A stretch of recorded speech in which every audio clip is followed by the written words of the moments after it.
realizada nesta quinta-feira, dia 1º de dezembro, no Senado Federal, a 8ª reunião da Comissão do Futuro, presidida pelo senador Isalci Lucas. O tema da audiência envolveu a cadeia produtora do cacau brasileiro, com base no requerimento de número 1 de 2022, de autoria dos senadores Zequinha Marinho e Isalci Lucas, a adoção de medidas públicas que estimulem o aumento do consumo de produtos derivados do cacau, levou ao plenário virtual senadores, produtores e ativistas da cacauicultura que entendem a importância deste tema para o desenvolvimento da cacauicultura em nosso país. A audiência, que possuiu um caráter interativo, podendo contemplar a participação da sociedade por meio da internet ou telefone, discutiu por pouco mais de 2 horas assuntos que contemplam a estrutura da produção do cacau nacional. A ANPC, Associação Nacional dos Produtores de Cacau, marcou presença com os pronunciamentos da presidente da associação, Vanusa Barroso, do diretor de Relações Institucionais e Governamentais, Francisco Bezerra, segundo vice-presidente Maurinho Russoni, a vice-presidente Eunice Gutset, além do membro da ANPC, Valnei Pestana. Somos o 5º consumidor mundial de produtos derivados do cacau. O aumento dos chocolates para o teor de cacau ser 35% do produto final visa o aumento da utilização das amêndoas de cacau produzidas no país. Matéria-prima na confecção de produtos com maior poder nutritivo para o consumidor. A merenda escolar seria uma grande alternativa, principalmente através dos programas já existentes chamados PA e PENAI, Programa de Aquisição de Alimentos, que é uma política social do governo federal, em parceria com o governo do estado e município. Se nós alavancarmos mais recursos e inserirmos dentro da merenda escolar chocolate, mas eu estou falando de chocolate, não estou falando de doce, estou falando especificamente de chocolate, já seria de vital importância para a cadeia produtiva. A indústria, ela poderia estar participando dessa estruturação na verticalização dos produtos. Imagine se nós tivéssemos 20% do nosso cacau beneficiado com esse objetivo de atender ao mercado consumidor direto. Eu acho que se o produtor tivesse essa possibilidade, ele poderia estruturar o seu trabalho na sua propriedade de maneira que ele criava uma gordura possível de manter o seu negócio, estimularia a produção e a produtividade, porque ele teria fôlego para suportar as variáveis do mercado do commodities. Marcaram presença também o assessor técnico da Comissão Executiva do Plano da Lavoura Cacaueira, Almir Silva, e os senadores Messias de Jesus e o autor do requerimento, senador Zequinha Marinho. Presidente, nós temos 2 gargalos, principalmente 2 ou 3, mas de forma bem clara. 2. O primeiro, tentar de forma legal aumentar o percentual de cacau nos produtos dele derivados. Uma outra ponta é a questão da produtividade, mas isso aí se domina no campo, não é bicho de 7 cabeças. Mas a gente precisa avançar. Lamento muito que às vezes o governo faz vista grossa e não olha de forma bem clara para a questão da economia do cacau, deixando por conta dessa turma. Você vê a liderança que apareceu aqui, né? São presidente da associação, é fulano de tal, é esse.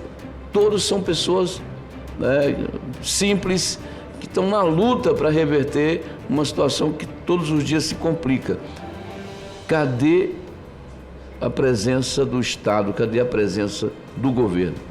Lá no Pará, o governo do estado criou há muito tempo um fundo para ajudar na expansão, no avanço e no desenvolvimento da lavoura cacaueira. Enfim, o FUNCACAU. Tem que apelar para São Longuinho, aquele santo que você tem que dar 3 pulinhos para ver se aparece aquilo que está procurando. Então, o FUNCACAU no Pará, até hoje eu não vi um resultado, um investimento que resolva algum problema ligado a isso. Acho que cada fundo que existe, ele tem uma gestão local, né? Vamos dizer, a maior parte dos fundos estaduais, e aí ele está muito vinculado à questão da Câmara Setorial do Estado. E aí vem um outro ponto. Quem está no assento dessas câmaras setoriais, né? A gente tem aí um imbalanço muito forte. Quando eu vejo a nacional, por exemplo, eu percebo que a representação dos produtores existe, mas de forma desequilibrada em relação aos outros interesses. E isso é muito deletério para quando a gente quer, de fato, construir processos. Então, hoje, se você levar uma demanda para a Câmara Setorial, falar qualidade de cacau, através de mecanismos que vão melhorar, que vão precificar melhor o cacau, você está falando um palavrão, né? Você está xingando todo mundo. Porque os interessados em melhorar a qualidade da amêndoa, que remunerar melhor os produtores, não estão lá para pleitear isso. Dizer que a gente precisa, de fato, nos juntar a esse povo trabalhador que precisa de todos nós. E eu estou junto com Vossa Excelência, parabenizar o senador Zequinha Marinho também, e dizer que vamos juntos agir para defendê-los. É necessário e é urgente que se faça isso. Entre os pontos que foram levantados para se obter propositividade para a cultura do cacau estiveram a ampliação das políticas públicas para o desenvolvimento socioeconômico das lavouras, a qualidade do cacau e do chocolate brasileiro, a reestruturação das ações desenvolvidas pela CEPLAC nos últimos anos, políticas de preço, papel da indústria e as políticas de importação, que vem sendo apresentado como um dos mais graves problemas enfrentados pelos produtores, com destaque à necessidade da revogação da Instrução Normativa de número 125, que foi destacada pela presidente da ANPC, Vanusa Barroso. Existe um sistema montado contra o produtor de cacau, a verdade é essa.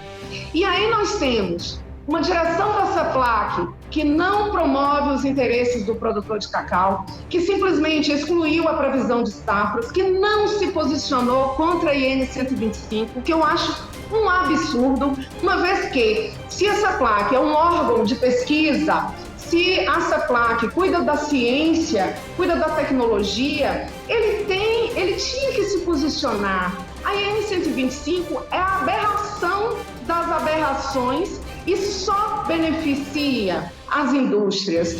O produtor de cacau está sendo simplesmente aniquilado com essa instrução normativa. Por quê? Porque nós estamos concorrendo com um cacau africano que é socialmente incorreto. O senhor deve ter o conhecimento, com certeza, que países africanos, lá existe a mão de obra escrava e até infantil, onde essas próprias indústrias, pelo menos uma delas, tem lá um comunicado, um tratado, que até 2025, que eles vão combater o trabalho escravo infantil, ou seja, eles reconhecem o trabalho escravo infantil existente lá na África. E aí, senador, o governo brasileiro prefere beneficiar 3 grandes multinacionais e achatar e acabar com 93 mil produtores de cacau. Veja, nós que plantamos, nós que colhemos, nós que geramos os empregos, nós que preservamos as nossas matas, estamos concorrendo com um cacau de fora. E mais, senador, como o senhor viu, tem aí a fonte do próprio IBGE, que nós somos autossustentáveis com 302.157 toneladas. Então, por que trazer cacau importado mais? Fora que esse cacau importado, senador, está entrando aqui para o nosso país sem as devidas condições fitossanitárias que o IBAMA, o MAPA, estabeleceu, que a Instrução Normativa de número 2 de 2015 estabelece que o brometo de metila só pode ser utilizado para fins de fumigação nos controles de importação e exportação. Mas a pedido da indústria, o Ministério da Agricultura revogou a IN 18, onde existia lá o uso do brometo de metila e todas as pragas e doenças existentes naquele continente africano. E hoje existe o Ministério da Agricultura muito bonzinho, simplesmente revogou essa IN 18, aplicou a IN de 125, legislou a IN 125, e omitiu pragas e doenças africanas que naquele continente existe e que aqui ainda não há a existência delas. Mas nós vamos deixar que essas pragas cheguem até nós? Então, assim, senador, eu acho uma briga desigual. Hoje o produtor de cacau não tem voz. O nosso grito de socorro, ele é necessário. A SEPLAC é um órgão que tem total capacidade de nos ajudar ainda. Claro que tem que ser feito ajustes, tem que ser feitas contratações, tem que rever os laboratórios, tem que levar com seriedade a questão da monilíase, porque está aí à nossa porta, já temos pragas demais. E essa questão da IN 125 é um problema gravíssimo. Como que o governo faz uma coisa dessa com 93 mil produtores de cacau? Quantos empregos nós geramos? Né? Então, assim, é realmente revoltante a situação do produtor de cacau hoje. A Associação Nacional dos Produtores de Cacau está assim, como disse, eu acho que foi o Zequinha Marinho, nós estamos com a cara e com a coragem, extremamente atrevidos, sim, e agressivos, talvez, porque realmente nós precisamos de nos respeitar e precisamos que o governo também nos veja como os produtores de riqueza do nosso país. Não é a indústria. Claro que ela é um elo da nossa cadeia, mas tudo começa por nós. Nós somos os atores principais dessa cadeia. A NPC, dando vez e voz ao produtor de cacau do Brasil.